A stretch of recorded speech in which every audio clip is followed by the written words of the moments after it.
Welcome to Help I'm a Parent, Christian Parenting in the Real World. We're so happy that you've invited us to enter into your home, your church, or wherever you may be gathered today. We're delighted you've joined us on this program as we discuss your God-given role of parenting. We are your hosts, Drs. Claudio and Pamela Consuegra, and together we serve as the Directors of Family Ministries for the North American Division of the Seventh-day Adventist Church. We believe that one of the most important roles you will ever play is that of being a parent. In the midst of a secular society, it's easy to leave God out of the training of our children. The purpose of this series is to not only put God back into the equation, but to place Him at the very center. Parenting stretches us and shapes us like no other experience on this earth. It is a sacred responsibility, and there's no higher calling. It's a calling that has its share of joys as well as challenges. It's a calling that demands a big investment on your part if it is to yield results. And yet the returns on that investment will last throughout eternity. Today we're going to discuss rules and rebellion. Childhood involves numerous transitions and changes. Part of the tween transition involves your child becoming more independent. Whether you like it or not, your child is becoming less dependent on you as the years go by. After all, isn't that what we really want? We want our children to be more independent, to grow up to be responsible adults who make responsible decisions on their own. These can be very trying years because as that independence broadens, so does a certain amount of rebellion, defiance, discontent, and restlessness. Emotions can run high during these transition years, and those terrible mood swings can sometimes become a common occurrence. So how do we handle that rebellion? How do we establish rules and guidelines that are age appropriate? And how do we guide that independent thinking into rational and responsible decision making?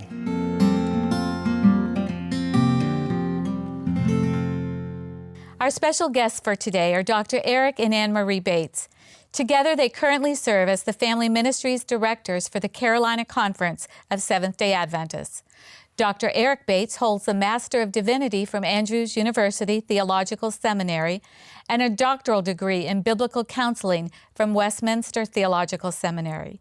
Currently, he is the senior pastor of the Arden Seventh-day Adventist Church located in Asheville, North Carolina. Eric and Anne-Marie have 3 sons, a daughter, and a daughter-in-law. Welcome, Dr. Bates and Anne-Marie. Glad to have you here. Thank you for being here. It's good to be here. Yeah. You know, before we begin our conversation with Dr. Bates and Anne-Marie, we want to visit in the home of the Cortez family as they share with us their personal challenges of dealing with rules and rebellion in their 2 children. I am the father of 2 wonderful, dynamic, and very active boys. One of them is 10, the other one is 8.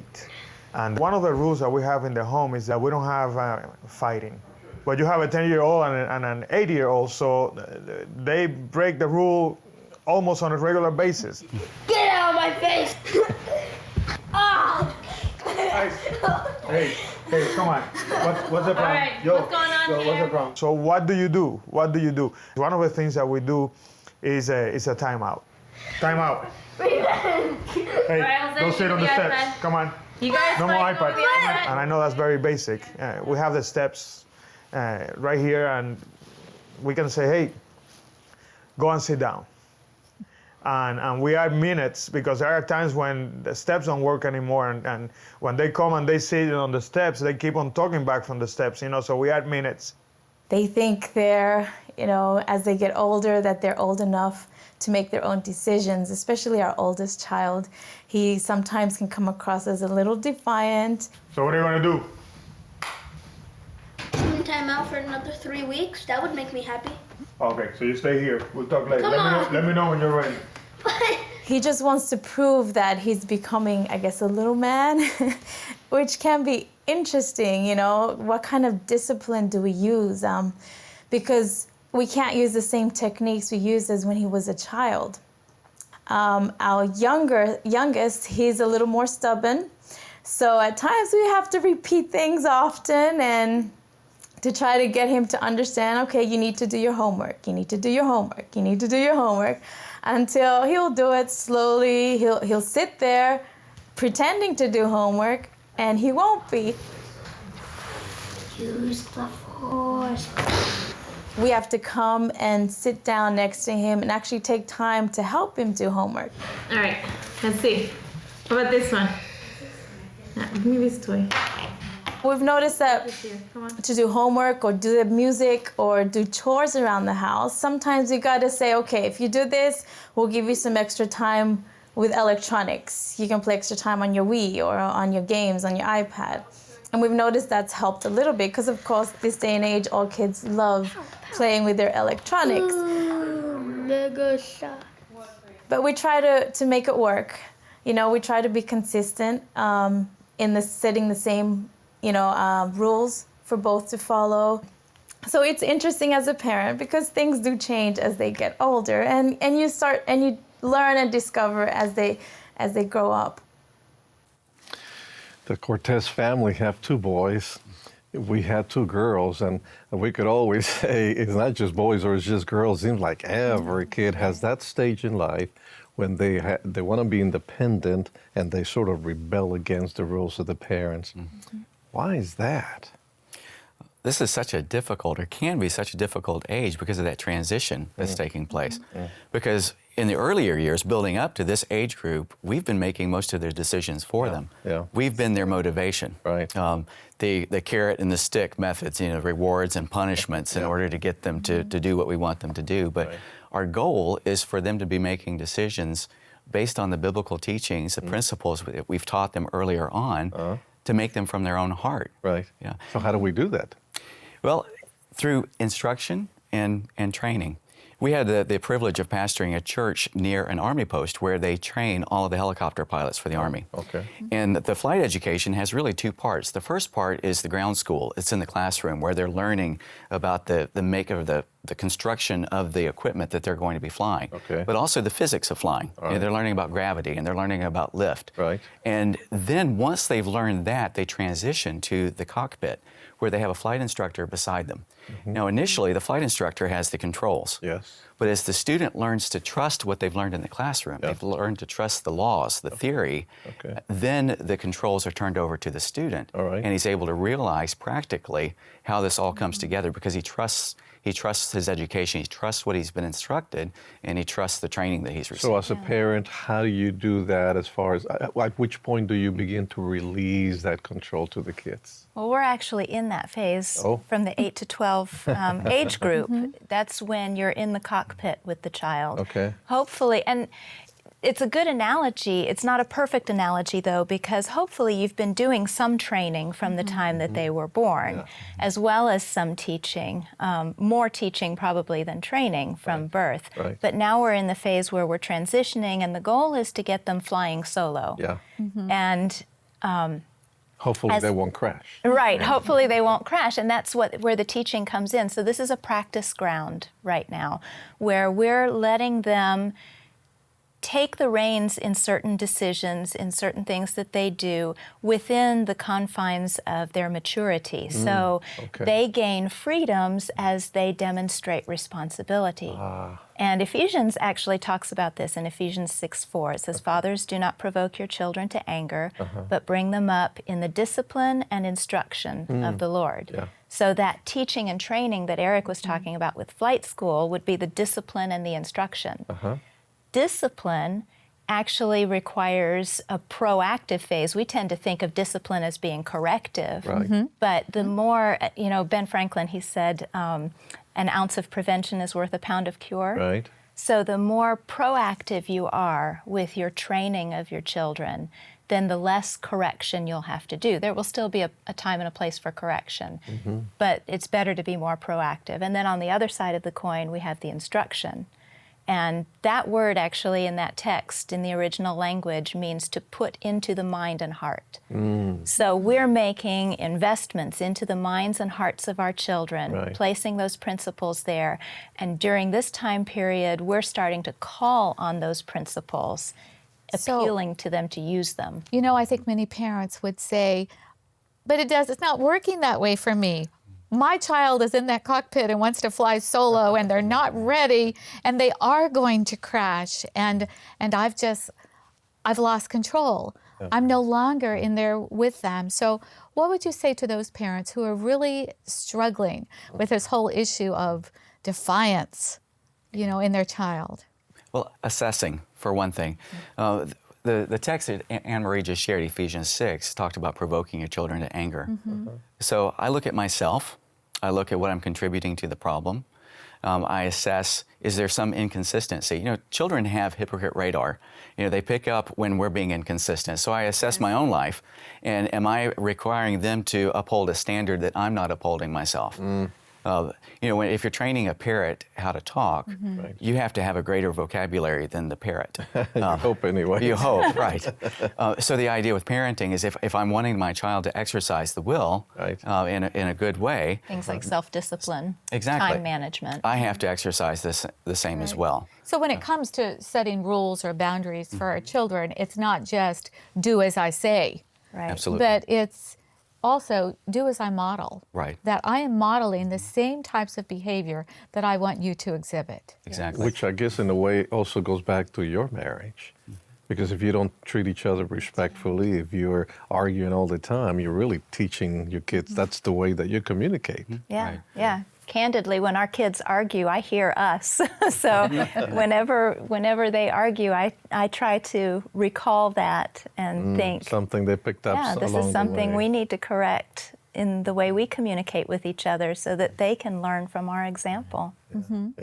Yeah. There's that old debate over spending time with our kids. Is it the quality or the quantity Right. that we spend? And the answer is yes, it's both. That's right. And when it comes to the area of discipline and establishing rules and disciplining for violations of the rule, the relationships are so important with our children. So we need to be spending a lot of time with our kids, getting to know their hearts, getting to know the motivation of the heart, what's driving them, what idols of the heart they might have. And so we can speak to their heart, and through that time, through that quality and quantity of time, we've built relationship, built trust with them.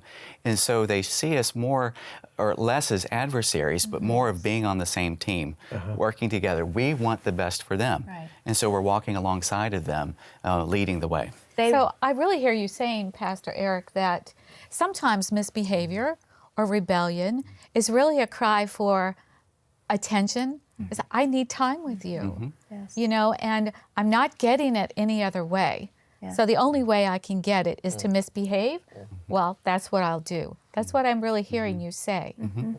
In fact, one of my professors used to say, and you might have heard this before, positive attention is better than negative attention, but negative attention is better than no attention at all. Right. So if you're not giving quality and quantity time, they're craving that attention, and sometimes they do it by acting out. Yes.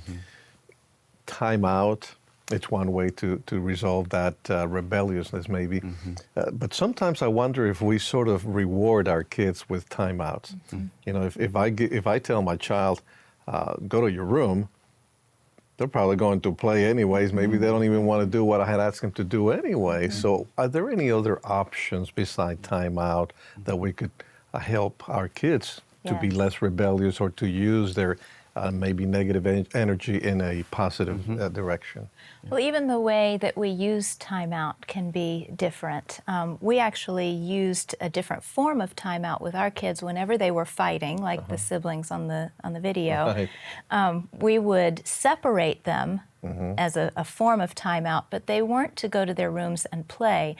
There was a purpose to the separation. It was to give them time to cool off, Okay. which is a good anger management technique anyway. Yeah. Give them time to cool off and ask them to think about what God's Word says about human relationships and conflict resolution, and ask them to think about what part they contributed to the conflict, Okay. not about what the other person did to provoke them. And then did you bring them back, I should say? Yes. Okay. Yes, and So it wasn't just go think about it, but now come back and talk about it. no, and that's going to vary from child to child. That's You know, right. there are some children that it takes a long time before they reach that point where they're ready. And what you're saying right now is really the purpose, as you described, that's the purpose of discipline. Yes. To disciple our children, Yes. to make sure that whatever discipline we use, that it is on the process or on the road to getting them to act the way we want them to, in the manner that God wants for Yes. them. Yes. Eric, well, there are three basic principles that I try to use. I use them as the 3 R's to help me remember. When there's a discipline problem, we can ask ourselves, am I correcting in the right way? Is it right for me to correct? In other words, is this something that I'm reacting to because I've been inconvenienced or embarrassed or whatever? Or is this an infraction? Stop you there, and let's go on with the others after we take a break, because this is important. Yes, yes. So wait for a couple of minutes and come back, because we're going to hear about all those 4 R's. They are very important, and they will tell us what those 4 R's are.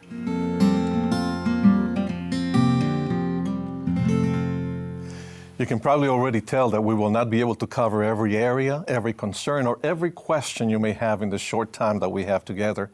Parenting will continue to produce new challenges and new questions every day. As our children grow and change, so do the parenting challenges we face.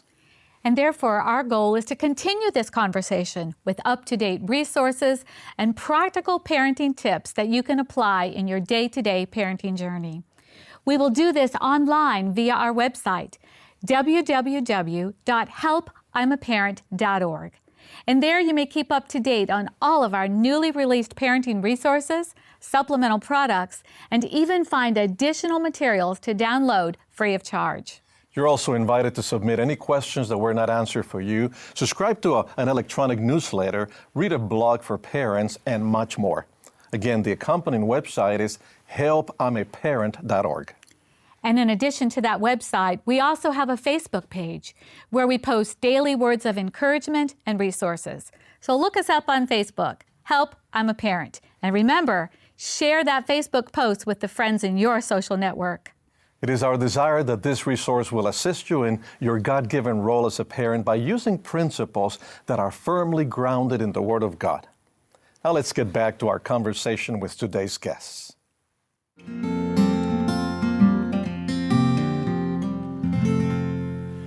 We want to welcome you to our conversation with the Bates about rebellion and responsibility. And I know, Anne-Marie, you mentioned 3 R's, and I said 4, but I think there's a reason for that. But I want you to continue with the 3 R's. Yes. So again, the first one? The first one is it right? In other words, am I responding because I've been offended? Or am I responding because God's law has been offended? Or because a relationship has been hurt? Or, rule broken, etc.? So that's a question for parents to ask. Yes. Is it right? Yes. Okay. And then all of these are for the parent to ask himself or herself. Okay. The second would be, is it reasonable? So the consequence that I'm applying to this situation, does it fit the crime? It should be commensurate to what has been done, not over the top and not too little that it's not going to get the child's attention. Is it right? Is it reasonable? And I would add regular. There needs to be consistency with the rules. A lot of times we'll establish a rule, and if they violate it one day, we come down on them. Yeah. The next day, it's ignored. Well, then they don't know That's which true. one to listen to. Exactly. And that the confliction there, the contradiction causes the child to be at ease. And so they need to have a constant line where they understand this is safety. This is what the rule is. The So I line would say can't regular. move. It can't be here That's right. today and over there tomorrow. Right. And I would even say that our discipline response for rule violations need to be regular as well. So we don't go overboard for a minor infraction. And when there's a major infraction, we don't ignore it. So even the discipline needs to be consistent. Right. Now that will vary from child to child, though, because based on temperament. I have one son where you drew a line in the sand and said, "Don't cross that line," and he would do everything he could to stay on this side of the line while trying to cross it. Another son would step boldly across the line and look at you and smile and say, "There you go. What are you going to do about What are you going to do now? One might have a more teachable heart, a more sensitive heart, and so the discipline approach might be different depending on the temperament. My daughter's heart is very Important soft. point. We Yeah. can't treat every child the same and discipline them the same. Right. Right. So the discipline may vary a little bit, but the rule is still the same. The rule applies all the time. Right. So the 3 R's again. Is it right? Is it right? Is it reasonable? Is it reasonable? Is it regular? And I think you had one more. Is it redemptive? And I think this is the most important because the way God deals with us whenever we go astray his focus is always on bringing us back into relationship with him. And that's ultimately what breaking the rules is about, is hurting relationships and hurting people. And also the safety of the child, spiritual safety, emotional safety, physical safety. So we're not just looking at punishing them Right. because they did something wrong, Right. but rather Right. try to redeem them from the wrong and bring them back to the right. Exactly. Not punitive, but Yes. redemptive. Yeah. And there again, what an opportunity to teach them about God's mercy and God's grace as we bring that element, that fourth element, which is so beautiful. I love that you actually brought the redemptive element into this topic of rules and rebellion and discipline. So even when they break the rules, you embrace them, you express their love for them, but also explain to them this is the reason why we had to take the actions that we had. Right. Yeah, yeah. We want our kids to see us as their allies, that if we're moving together toward a common goal of their maturity and their independence, which is what they want, then we can help them and they can be happy Right. and we can be happy. Yeah. So we've talked a little bit about rules and rebellion. Where does this topic of respect, how do we integrate respect here into this picture? Well, I think the way we relate to our kids and to each other is key. Our children aren't going to respect us if we're not speaking respectfully to them. To them. To them. Yes. Even when they misbehave. Even when they misbehave, and that's hard to do. Right, so raising your voice in anger at a child is a way of showing disrespect. And we don't like to be yelled at. And when I'm yelled at, what I do is not even consciously, I shut down. And I really don't hear what the individual is saying to me when I'm being yelled at. So to keep a calm voice, a steady voice, and a reassuring voice is... And that might mean that you have to remove yourself from the situation at first and go and pray. I can't overemphasize the need for prayer, not just praying for our kids, but praying for our own attitudes and our own approach to our children. So I don't feel like I have to handle this misbehavior, this situation right here, right now, right at this moment. But it's actually okay to take a step back and maybe go into your prayer closet before and ask God for wisdom before you deal with the Absolutely. rebellion. Yeah. Quite often we would send a child to time out, and while they were in time out, we were in the other room praying, and the children commented later, well, we knew we must have been really bad because you were in there a long time. Long time. If you have to pray about it, I'm really in trouble. But that's a good thing again. So earlier you mentioned you send the kids to the room so they can calm down and think about what the issue was and their responsibility, their part in the issue. But then you also took that time for yourselves. And sometimes parents don't do that. They react immediately and then they feel bad because they yelled, because they Right. punished them unfairly or whatever Right. it is. So take the time. Both of you can really come up with a good plan as to what the next step will be. Absolutely. So we have talked about rules and rebellion and respect. What about responsibility? How do I know that I'm not expecting too much? You know, it's not that my child is misbehaving but how do I know that it's an appropriate amount of responsibility that I'm giving my child? That's a good question. I think doing the chore or the responsibility alongside them at first is a good indicator. I mean, if you want to decide if the child is ready for the responsibility of washing the dishes, you don't send them in with the sharp knives and say good luck. But you go in with them, and side by side you're working together, and you can watch them, and you give them instruction and tell them. And as time progresses, you see that they demonstrate the skill. Right. And as they develop wisdom and they are able to master skills, then you entrust them with more responsibility. Yeah. And sometimes we think that the kids should have more responsibility than it's age appropriate. Right. And when they don't do it right, well, obviously then they're frustrated, we're angry, when it's not really fair to expect them to do what they simply can. It's kind of like the parent that would say, why don't you act like a 5-year-old? Well, they are a 5-year-old. Right. They're acting like a 5-year-old. Right. And we're actually expecting them to act like they're 10, which would be very difficult to do. So as we talk about parents, one of the things that we talk about is single parents, because it's so much more difficult. Yes. How can single parents, as busy as they are with 2, sometimes more jobs, how can they teach those things, that respect, that responsibility to their kids? Well, the message is the same. They'll be conveying the same message. But I would say community is really important. I mean, we know that the ideal is a mother and a father in the home, and unfortunately, because of the sin-filled world that we're in, we don't have the ideal always. But we can choose to have community.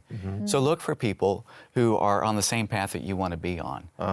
Connect with them. The church is a good place for that. Yes. Absolutely. I was raised by a single mom, and one of the things that she did for me during this age group is she found a guy in the church, a married guy without any children of his own, a mechanic, and asked him, "Can you take Eric under your wing and connect with him?" Mentor you, give you that male role model. Absolutely, and that's what he did.